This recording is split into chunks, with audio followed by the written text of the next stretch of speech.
नमस्कार, आप सभी का हार्दिक स्वागत है। सर्वनाम हमने पूरे पढ़ लिए थे और आज से हम शुरू कर रहे हैं विशेषण। तो बिना किसी देरी के वीडियो को शुरू करते हैं। देखिए, विशेषण का शाब्दिक अर्थ होता है विशेषता बताने वाले। विशेषण वह होता है जो विशेषता बताता है। अब विशेषता वह किसकी बताएगा? या तो कोई संज्ञा होगी या सर्वनाम की होगी। ठीक है? ये भी आप सभी को पता ही होगा। विशेषण की परिभाषा में भी ये आता है कि संज्ञा और सर्वनाम की विशेषता बताने वाले को विशेषण कहते हैं। जहाँ सर्वनाम संज्ञा के स्थान पर आते हैं, साथ में नहीं आते। सर्वनाम कहते ही उसको है जो संज्ञा के स्थान पर आए। लेकिन विशेषण क्या होते हैं कि संज्ञा के साथ आते हैं। संज्ञा के साथ अगर विशेषण नहीं आएगा तो विशेषण का उद्देश्य पूरा होगा ही नहीं। जैसे एक उदाहरण देखिए, अच्छा आदमी। यहाँ पर अच्छा शब्द में विशेषण है, आदमी शब्द संज्ञा है। अच्छा कौन है? आदमी। वरना एक प्रश्न रह जाएगा, सिर्फ अच्छा लिख दिया तो अच्छा कौन वाक्य में। विशेषण और विशेष्य दोनों साथ साथ होते ही होते हैं। विशेष्य क्या होता है आगे पढ़ेंगे। खैर, जिसकी विशेषता विशेषण बताता है उस शब्द को विशेष्य कहते हैं। तो ये तो हुआ विशेषण का उदाहरण, अच्छा आदमी। लेकिन अगर हम इन शब्दों का प्रयोग करें सर्वनामों का, सर्वनाम की बात कर रहा हूँ, अभी एक बार विशेषण को भूल जाइएगा। एक सर्वनाम होता है वह, एक सर्वनाम होता है मैं, इसी तरह कई सारे सर्वनाम होते हैं। लेकिन सर्वनाम के साथ में संज्ञा नहीं आएगी। हम संज्ञा को हटाएंगे तब सर्वनाम आएगा, सर्वनाम को हटाएंगे तो संज्ञा आ जाएगी।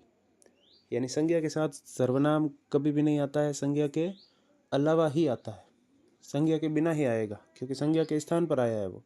और विशेषण हमेशा संज्ञा के साथ आएगा। ये विशेषण और सर्वनाम में फर्क है।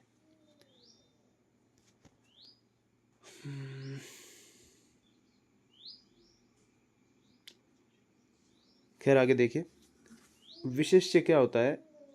विशेष्य वह होता है जिसकी विशेषता बताई जा रही है। जैसे ये शब्द देखिए, अच्छा और आदमी। अच्छा तो विशेषण है, आदमी संज्ञा है, यही संज्ञा शब्द ही विशेष्य है। तो जो संज्ञा या सर्वनाम शब्द होता है जिसकी विशेषता बताई जाती है विशेषण के द्वारा, वह विशेष्य कहलाता है। विशेषण जिनकी विशेषता बताते हैं या तो संज्ञा होंगे या सर्वनाम होंगे। ठीक है।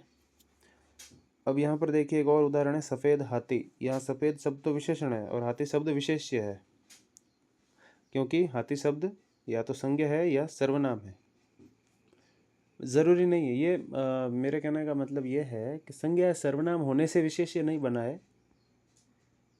ये दोनों बराबर ही है। विशेष्य जो होता है वो संज्ञा और सर्वनाम होता है, और जो संज्ञा और सर्वनाम होता है वही विशेष्य होता है विशेषण के केस में।